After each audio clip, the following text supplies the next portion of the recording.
Hey everybody, Mike here. So I've got a pretty cool one to show you tonight. This is a little portable air compressor that can be used for car tires, basketballs, footballs, soccer balls, bike tires, you name it. And the coolest thing about this is it runs on a 66 milliamp hour battery that is rechargeable using the supplied USB cord here. And first off, when you get this thing out of the box, we'll go over the contents real quick. So this is the little box that comes in here. And inside your box, you get your compressor, your line, charge cord, a little baggie full of different tips to be able to air up different pieces of equipment, a little storage bag, and your user manual. Let's go and take a look at a few of the specs here real quick, and then I want to dive into what I like about this thing, and then a couple things that you need to keep in mind so that you got realistic expectations coming into this thing. So first off here on the front, you've got this nice large display screen here, and in the center here is your power button. You hold that thing for just a couple seconds, and it powers itself on. Now around the center button here, you've got 4 other buttons. The top button here is your flashlight. When you hold that there, it turns on your light. It's not the brightest thing in the world, but I'll tell you what, if you're on the side of the road and it's dark and there's no other light, and you're trying to fumble around and find your valve stem to air your tire up so that you can get off the road back into safety, that thing becomes incredibly handy.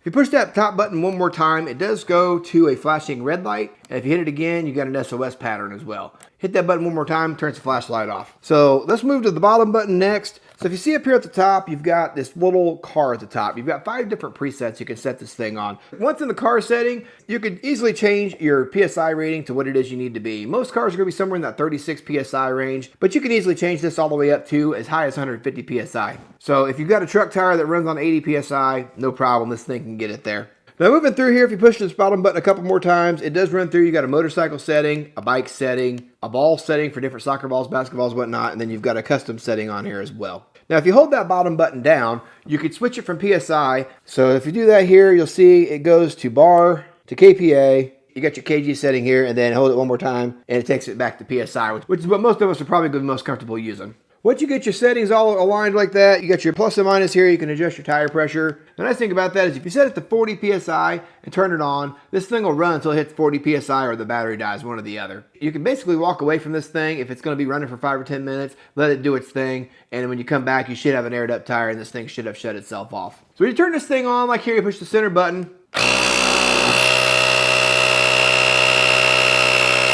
and that's what you're left with there. It is a little bit on the louder side, but I haven't really ever found any of these little portable compressors or any kind of air compressor that doesn't make a little bit of noise. Now, I've had the last couple days to sit and test this thing, so I've tried it on a couple different tires now, as well as some balls and different things of that nature. And what I will say, if you look at the listing, they use a test tire that's like a 185 and it's a 15-inch wheel. That's a really small tire. So in their testing, they're saying that you can get that tire size up to from 0 to 36 PSI in around 6 minutes. That's probably somewhat accurate, but I don't have anything with that small a tire here. So what I tested this on was something that was more like a truck or van tire that would come stock on a 16-inch wheel. And then I also tried it on one of my 35-inch tires on my truck, as well as my wife's truck that has a thin profile tire on a 22-inch wheel. And all 3 of them had different results because they all hold a different volume of air. So that tire with a 16-inch wheel, I was able to get that tire from roughly 5 PSI up to 45 PSI on one charge before this thing died. When I did my wife's tire on her SUV that's on a 22-inch wheel and a thin profile, I was able to get that tire aired back up with no problems at all with one full charge. When I went to my truck on 35s, there was absolutely no way this thing was going to be able to run that down from 0 PSI. In fact, I started at 10 PSI, and after 2 full charges, I still wasn't up to the required PSI on that truck tire that I wanted to be. But that's a really big tire on a 20-inch wheel that holds quite a bit of air. So keep that in mind. If you're running a Honda Civic on a stock wheel, it's like a 15-inch wheel versus a big truck that's on like 37-inch mud tires. Results are going to vary drastically based on the type of tire you have. I hope that makes sense to you. Now, where this thing absolutely shines to me, other than being able to get you out of a pinch on the side of a highway, say if you had a low tire and you need to get it aired up safely so you can get off the road, when it comes to like airing up sports equipment. So we've got all kinds of basketballs and footballs and soccer balls running around here with our kids. And it seems like they're always bringing me one of the balls or a bicycle at the same time, saying the tire's low and one of those balls needs air. This is a lot easier for me to go get and break out versus going to get my air compressor, finding all the attachments, dragging the hose out and whatnot. It can air up a basketball or other balls in simply no time at all. It's amazing. So there's a few different ways you could consider storing this thing. If you've got just a garage and you're just going to be using it around the house for the most part, you could absolutely just keep this in a drawer somewhere and break it out when needed. For me, I'm going to keep this in one of the vehicles. In fact, I think I'm going to pick up another one as well, so I've got one in each of my vehicles.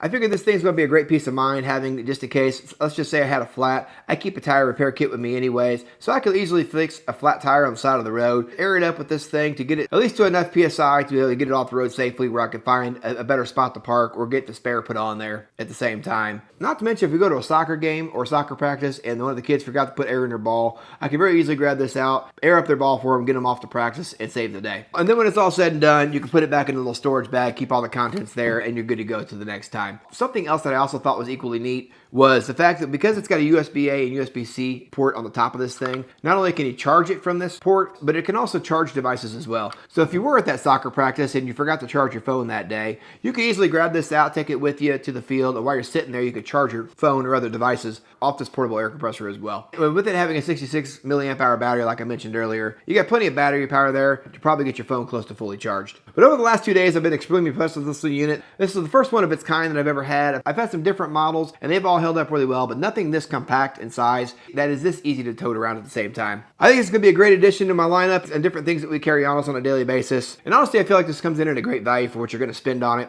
especially with how diverse it is and what it's capable of doing. That's all I've got for you on this one. I hope that was somewhat helpful for you in making a decision on whether this product's right for you or not. I appreciate you guys watching, and we'll catch you guys on the next one.